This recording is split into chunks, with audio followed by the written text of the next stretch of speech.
gente tem uma preocupação grande. A gente vai abrir o programa com um assunto importantíssimo, o aumento dos casos de AIDS entre os jovens. E a gente tem alguns convidados que vão conversar com a gente a respeito disso. O Alan Gomes de Lorena, sanitarista, técnico de prevenção do Programa Municipal DST AIDS de São Paulo. Meu irmão, seja muito bem-vindo. Uma alegria ter você aqui. Obrigado. Muito obrigado. A Maria Cristina dos Santos, que é psicóloga, técnica de prevenção do Programa Municipal de DST AIDS de São Paulo. Bom dia. Obrigado, meu amor. Seja muito bem-vinda. Uma alegria ter você aqui. Obrigada. O Pierre Freitas, que é assistente social. Tá bom, Pierre? Seja muito bem-vindo, querido. Que vai falar pra gente sobre a história dele. Ele vai contar um pouquinho do depoimento dele. Vai contar o que ele vive. Ele vive com HIV. Desde quantos anos, Pierre? Dos 15. Quantos anos você tá?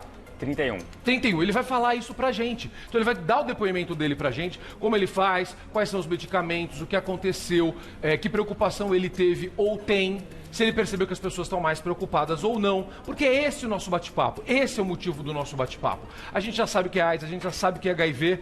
Agora, por que os casos estão aumentando? Por que a molecada, por que a garotada, por que os jovens estão se contaminando ainda com o HIV? Por quê? Me conta, Alan, o que está acontecendo depois de tanta informação?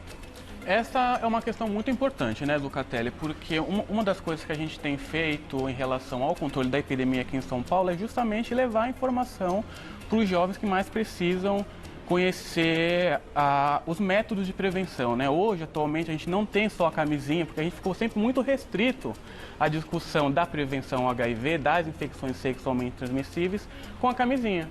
Quando, na verdade, não. A gente tem outras possibilidades de se prevenir em relação ao HIV, que tem a ver com a discussão da profilaxia pós-exposição, que é Isso. a PEP. PEP. A profilaxia pré-exposição, que é a PrEP. Tá. Então, a gente tem feito uma série de mecanismos, estratégias para controlar essa infecção. Mas Que são medicamentos, é pra que gente deixar isso claro. são antirretrovirais. São E aí a pessoa antirretrovirais. toma antes ou toma depois. Exatamente. Perfeito. A PEP depois, a PrEP antes. Mas voltando à sua questão do Vamos porquê... lá. Por quê, meu amigo? Porque tem tanto jovem sendo infectado com HIV aqui no município de São Paulo. Uma resposta que a gente tem feito, e essa é uma resposta programática do Programa Municipal de DST, é de disponibilizar mais testagem rápida nos serviços de saúde. E além disso, tem uma outra estratégia que a gente faz no programa, que são as testagens extramuros. A gente vai nos locais que tem uma circulação de jovem, tem circulação de gays e oferta testagem rápida para esses locais. Então, a gente tem identificado mais casos de HIV nessa população. E pensando de um ponto de vista epidemiológico, de uma resposta social, dentro de uma política pública, isso é interessante. Quando você identifica, você consegue oferecer tratamento, você Exato. consegue ter números, você consegue quantificar e qualificar a situação para poder traçar a estratégia correta. Exatamente. O panorama, quando você fala aumentou em jovens, realmente aumentou, mas pensando em resposta de política pública, isso é muito interessante, porque a gente está cumprindo o papel De diagnosticar. identificar casos, diagnosticar, vincular e tratar. Maria Cristina, muito bom ter vocês três aqui. Estou muito feliz de a gente falar sobre esse assunto. Maria Cristina, eu vou chegar no caso do Pierre, porque eu acho que o caso do Pierre é um exemplo muito importante para todos nós. O fato do Pierre ter hoje 31 anos e ter 15 anos? 15. Desde os 15 anos ele vive com HIV. Isso mostra que ele está bem, está saudável, está aqui com a gente. Que bom que a gente tem medicação para isso, que bom.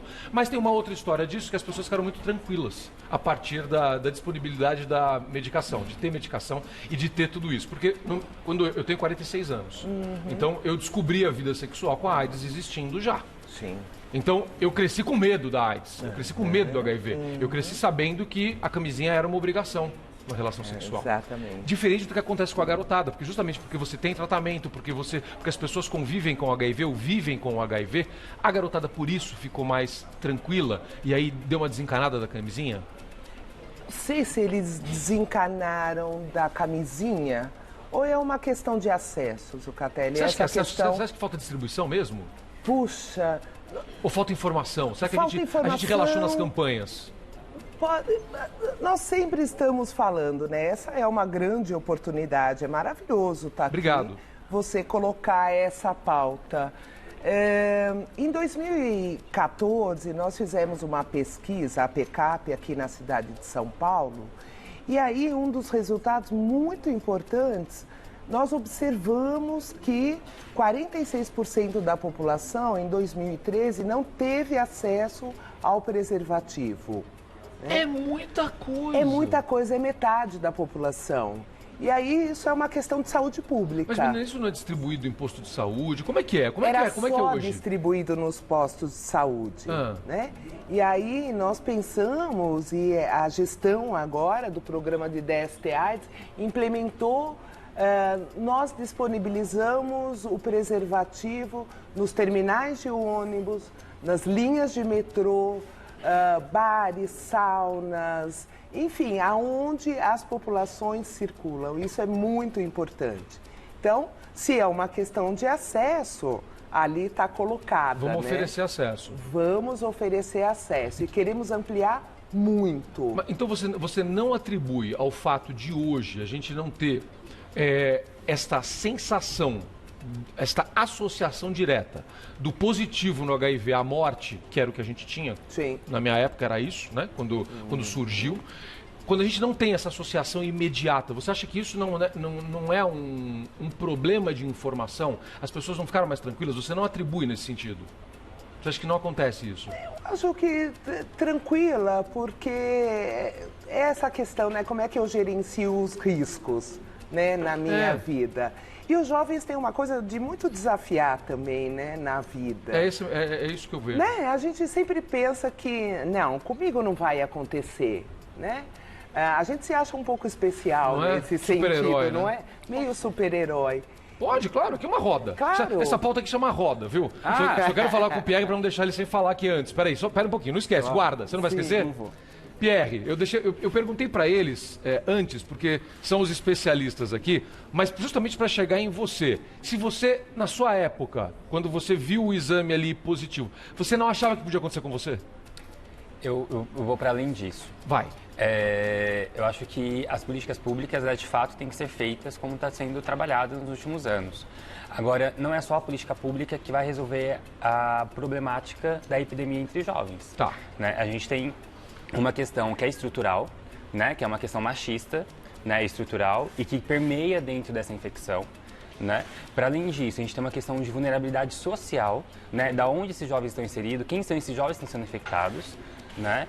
E também a gente tem a questão do acesso desse jovem aos serviços, né? Porque tem uma resistência do próprio serviço de atender esses jovens, né? De olhar para esses jovens não de uma forma, digamos que ditatorial, né? Ou como o médico ali, né? A equipe médica que atende esse jovem é Deus, né? Que vai resolver todos os problemas dele de uma forma impositiva, mas de construir com esse jovem uma alternativa. Mas você diz isso pós-resultado ou você diz isso no processo de conversa, ou de prevenção, ou de orientação? Em todo o processo, né? A gente vive uma sociedade muito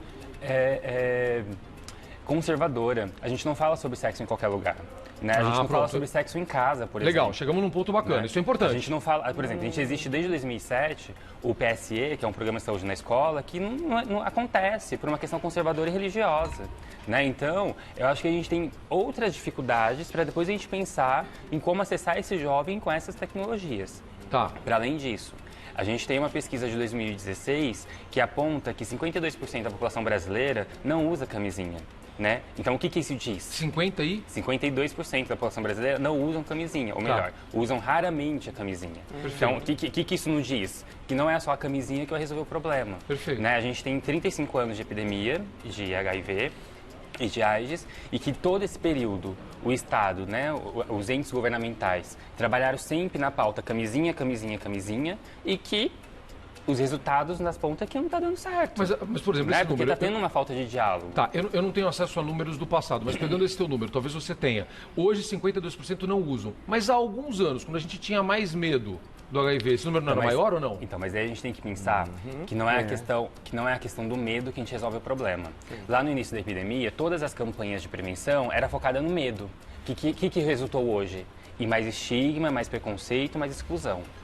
Então não é a questão do medo, a questão é que a gente tem que informar as pessoas. As pessoas e até os jovens, eles têm que ter consciência de quais são todos os métodos de prevenção que existe hoje e ele que tem que decidir qual que ele quer utilizar. Se a minha opção é não transar com camisinha, é não usar com camisinha porque eu não sinto tesão, não sinto prazer... Eu tenho que ter um plano B ali. Eu tenho que ter outras formas. Perfeito. E eu tenho que ter consciência das outras formas. Exemplo. Que é a PEP, que é a PrEP, que é fazer testagem frequente, né? Que é sempre estar perto do serviço de saúde. Então eu tenho que ter essas possibilidades. A partir do momento que eu tenho essas possibilidades e que essas possibilidades dão certo, mesmo que eu me infecte com alguma coisa, com alguma IST, eu vou poder me tratar. Eu vou poder me tratar mais rapidamente e a possibilidade de eu transmitir essa infecção para outras pessoas é muito menor. É interessante, eu gostei do teu ponto, é muito interessante isso, porque na minha geração realmente foi o medo. O que nos protegeu foi o medo. Mas eu entendo o que você está dizendo, que se você mantém esse tipo de política, simplesmente, se as pessoas só têm isso, você aumenta um outro problema que é o preconceito.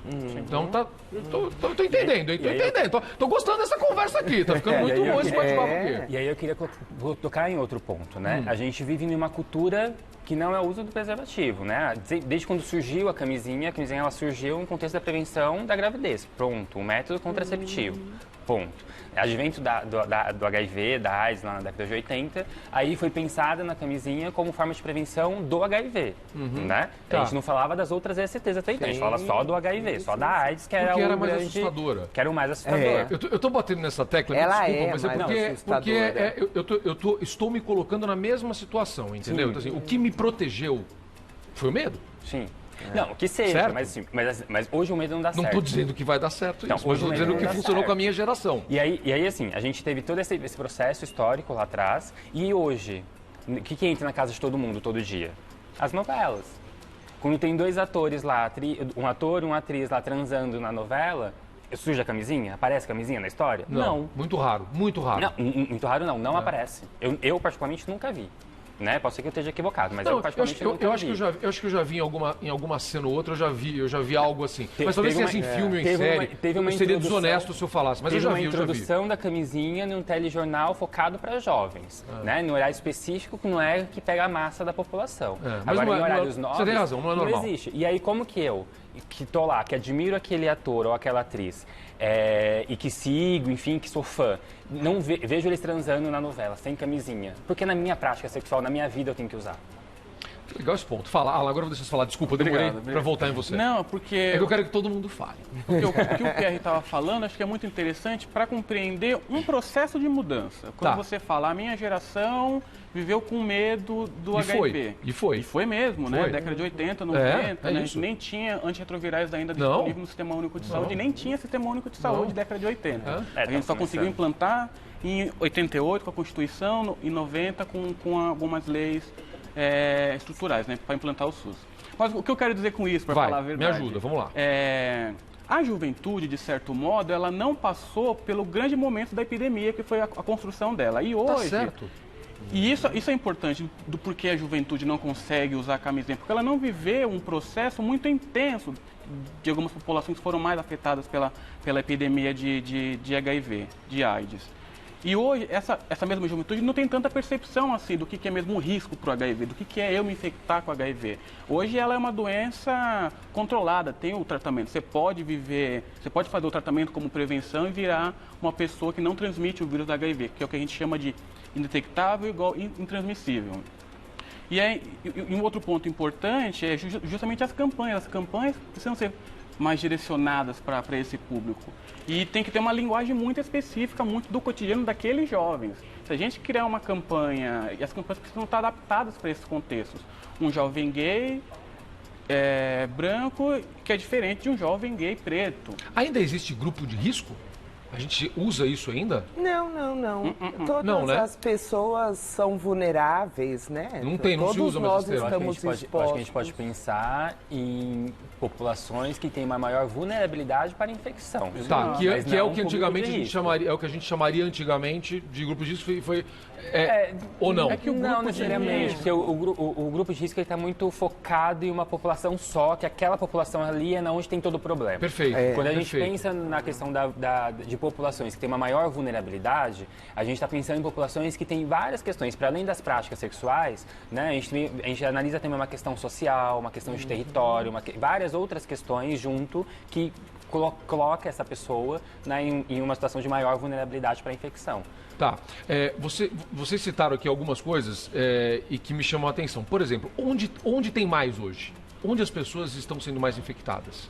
Olha, é em São Paulo, é fora de São Paulo, são nas áreas mais simples de São Paulo, é na periferia? Onde é? Onde é a coisa mais grave? Se é que a gente consegue regionalizar isso? Eu não pensaria dessa maneira. Fala. Eu pensaria de uma outra forma. Quais são para além de pensar por que os jovens estão se infectando, quais as ações que nós podemos desenvolver para diminuir a infecção desse jovem? Para além de pensar numa questão, só numa questão estatística, de qual é a região ou qual é o território que tem a maior... Mas isso é claro hoje ou não? Mas isso sim, a gente tem dados que a gente pode apresentar Nós temos uma questão, né, que é importante... que é a questão do acesso aos serviços de saúde. É por isso a minha pergunta. É nesse ponto que eu quero chegar. Sim. Se você é uma pessoa que você tem menos... o serviço de saúde não está perto dela, consequentemente ela está mais vulnerável. É nesse ponto que eu quero chegar. Exatamente. E não necessariamente esse dado vai captar essa pessoa. Mas nós pensamos em estratégias, né? Por isso, quando o Alan fala das atividades que nós fazemos extramuro, porque os serviços de saúde, eles são pouco atrativos. É verdade. E os jovens têm muita dificuldade de acesso. Tá certo. Né? Talvez não achem interessante, a gente não receba de uma forma mais alegre, mais feliz, enfim. Até porque tem muitos outros problemas sendo resolvidos ali, né? Sim, sem dúvida, sem dúvida. Então, nós optamos, uma das nossas estratégias, que tem sido muito bem sucedida, é levar a prevenção para esses espaços, os extremos da cidade. Bom, né? Bom. A epidemia, ela tem idade, ela tem cor, ela tem lugar, né? E aí você precisa levar esses recursos para mais próximo da população. Nessa perspectiva, levamos, e aí, porque o vírus é circulante dentro de redes, né? Então, nós entramos, uma das nossas estratégias, a gente tem um projeto chamado Plantão Jovem. Trabalhamos na perspectiva da educação entre pares. Então, são jovens que conversam com jovens, né? Lá eles discutem essas vulnerabilidades a que os jovens estão expostos e levam esses insumos de prevenção. Quando mapeados esses locais de circulação, de convivência desses grupos, aí nós ofertamos a testagem de HIV. Nessa perspectiva é que aumentam os números do diagnóstico, né? E é muito interessante, eu só vou falar um dado que é muito importante. Os casos de HIV, eles crescem na cidade, mas diminuem os números de casos de AIDS. Perfeito. Perfeito, então, claríssimo. O que a gente fala é de um diagnóstico precoce. Que funciona porque você tem acesso à medicação. Exatamente. Você toma medicação todo dia? Sim. Todos os dias? Todos os dias. E você está tranquilo, você está super bem, sua saúde está boa? Os efeitos colaterais podem ser, em alguns momentos, são diferentes. Mas se eu tivesse diabetes, tivesse pressão alta, eu também teria que tomar remédio. Perfeito. Né? Então, a mesma coisa. É uma rotina. Então, já entrou na minha rotina. Né? Até porque já são 16 anos vivendo com HIV. Então, isso já teve um processo que foi mais difícil, né? Mais delicado, até por conta dos efeitos colaterais. Mas com o avanço até da medicina e das novas tecnologias, então hoje tem remédios com menos efeito colateral, né? Que possibilita essa pessoa ela ter uma maior facilidade de adesão ao tratamento.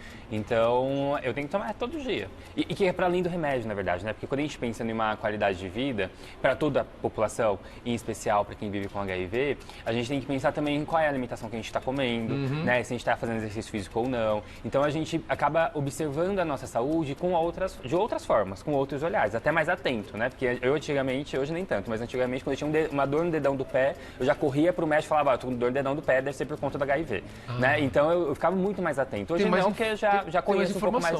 mais informação. Hoje não, porque eu já conheço um pouco mais meu corpo, mas é um processo que a gente vai prestando mais atenção em como que a gente lida com o nosso próprio corpo, né?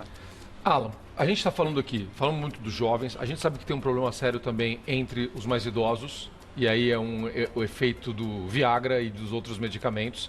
É uma galera que voltou a ter uma vida sexual ativa e às vezes não tinha, antigamente não tinha. E esse pessoal está menos acostumado ainda com o preservativo e com a camisinha. Então, há uma preocupação também com essa população? O Programa Municipal de DST, a gente tem se dedicado para populações mais afetadas em relação à epidemia de HIV, né? Tá. Foi como a Cristã estava falando, né? 51% hoje das novas infecções no ano passado foram em jovens. Quando a gente fala jovens, desculpa, só pra gente... Jovens de 15 a 29 anos. 15 a 29 anos. Tá. Se a gente for pegar os dados de 15 a 20... Quando a gente recorta, né? Em relação aos idosos, os dados epidemiológicos mostram que ano passado 2% dos idosos foram infectados com HIV. Epidemiologicamente, olhando para o dado, não tem nenhuma significância do ponto de vista da epidemia. Eu entendi. Mas tem um paradoxal aí, né? Fala, por favor. Porque se lá na década de 80, esses idosos, teoricamente, né, eles vivenciaram a questão da epidemia, de como eram as campanhas e as campanhas do medo, né? Então, quais são as dificuldades hoje dele para ele estar se infectando com HIV? Né? Eu acho que tem um paradoxal aí. E aí, você pode até a questão... Aí vem muito a questão do preconceito do também. Viagra, pode ter outras questões em torno aí que facilita essa nova infecção. Né? Pode ser. Então falamos um pouquinho de extremidades aí, a gente já entendeu que a coisa mais grave está entre os jovens mesmo, até os 29 anos. 15 a 29. 15 a 29 anos. E na minha faixa etária, e a turma entre 30 e 50 anos, é uma população mais consciente ou não? Eu acho que essa é uma boa questão, né? Porque o nosso trabalho é sempre baseado em dados epidemiológicos, né? Para tentar construir uma política pública mais equânime, né? Em relação a populações mais afetadas. De 30 a 40 anos, até 50 anos, 40 anos, os dados não mostram tanta relevância assim. Entendi. Ou seja, é uma população que teoricamente tem mais informação, viveu com isso se protege mais. Adepta, de alguma forma. Eu penso que é uma população que mudou os hábitos sexuais. Também. Eu penso dessa maneira, não no contexto de ter mais informação, enfim, eu acho que pode ser também isso, mas eu acho que muda os hábitos sexuais. Perfeito. Né? Eu, por exemplo, eu tô com 31, meus hábitos já são diferentes. Hábitos já são completamente diferentes. Perfeito. De quando eu tinha lá 15 a meus 25, eu tinha uma vida sexual muito mais ativa do que eu tenho hoje, por exemplo. Né? E tem uma coisa que é importante, Faz né? sentido. Só para eu finalizar. Não, tem uma coisa que é importante. A gente está fazendo essa roda de conversa, esse bate-papo, estamos falando de sexualidade. Isso. E sexualidade, ela é uma construção contínua de alguns modos de vida, né? De como as pessoas vão se colocar em relação ao sexo, aos seus afetos, como vão me relacionar. Isso tem a ver com uma diversidade muito ampla de entender esses comportamentos. E quando a gente coloca o HIV/AIDS nesse lugar, a gente quebra a cabeça para entender mesmo algumas questões, algumas práticas, algumas atitudes. Eu acho que essa é a grande questão de trabalhar com a vida, trabalhar com pessoas, trabalhar com populações, é entender essa diversidade e que é muito... É amplo, né? É muito amplo. Tem participação do nosso telespectador. Vamos lá, antes da gente terminar, que eu adoro quando o telespectador participa. Olha lá, vamos lá. A Juliana, vamos lá. Infelizmente não é somente o aumento de HIV, também houve aumento de outras DSTs, né? Como a sífilis em jovens. Já vou falar um negócio sobre isso. Creio que a cultura influencia. É disponibilizado preservativos na USBs e terminais de ônibus, porém muitos ainda têm vergonha de pegar em meio a várias pessoas ao redor. E tem outros que possuem o pensamento, hoje tem tratamento controle. Vai, Maria Cristina, fala pra mim aí. Olha, é muito interessante. Bom, né, o comentário dela? Obrigado, Juliana. Foi ótimo, Obrigado, Juliana. linda. A questão da sífilis a gente está levando também, né? A hora que a gente vai aí com a nossa testagem para a rua, a gente leva de HIV e de sífilis, é muito importante também a testagem para sífilis. E aí as pessoas têm vergonha, é muito interessante. É interessante isso, né? A gente tem um dispositivo de dispensador de preservativo. A primeira experiência foi colocar na porta da Secretaria da Saúde. E aí é interessante observar as pessoas, né? Porque elas passam ali, a gente queria ver qual é o comportamento e qual era a adesão dessas pessoas. Então elas passavam assim, pegavam o preservativo, mas elas conversavam com o dispensador. Bom, vou pegar, essa é para o meu filho, essa é para não sei quem. Você tá brincando? Você entendeu? Eu acho que essa coisa da vergonha, as pessoas têm muita vergonha. Mas agora é muito interessante ver a mudança do comportamento. Porque aí passa lá, o preservativo está lá disponível. Legal. Aí ela passa no outro dia, o preservativo também está. Então não precisa pegar um montão, sabe? Fazer um estoque na sua Pega todo dia. Passa lá todos os dias. Sexta-feira deve ter uma saída maior, né? Porque aí é aquele final de semana. Mas eu só quero dizer uma coisa que o Alan falou. A questão de negociar o uso do preservativo. Fala isso. Isso precisa ser conversado entre os casais. Legal, né? Ponto importante. Olha, sejam homens, mulheres, os jovens, a terceira idade, todos precisam fazer essa discussão. Temos a opção do preservativo masculino, do preservativo feminino. Aí o cara, de repente, não quer usar, acha que incomoda, aperta. Temos as outras estratégias de prevenção, a PEP e a PrEP, muito interessante. Não usei, eu tenho até 72 horas para procurar um serviço de saúde, de urgência e emergência, nos finais de semana. As nossas unidades especializadas, onde eu posso fazer a profilaxia pós-exposição. Durante 28 dias eu tenho um acompanhamento com antirretrovirais, faço a testagem. E daí tem aquelas pessoas também, não uso, não vou usar nunca. Faça essa profilaxia pré-exposição. Essa medicação também é gratuita?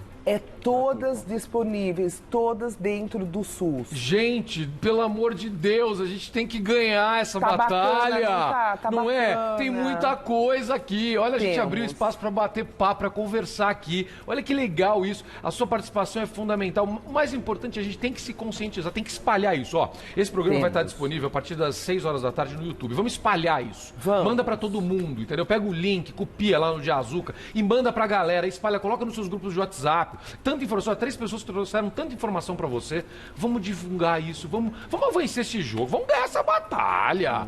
Tem serviços aqui, vamos lá, ó. O site do Programa Municipal de DST-AIDS é prefeitura.sp.gov.br/saúde/DST-AIDS, tá certo? Certo.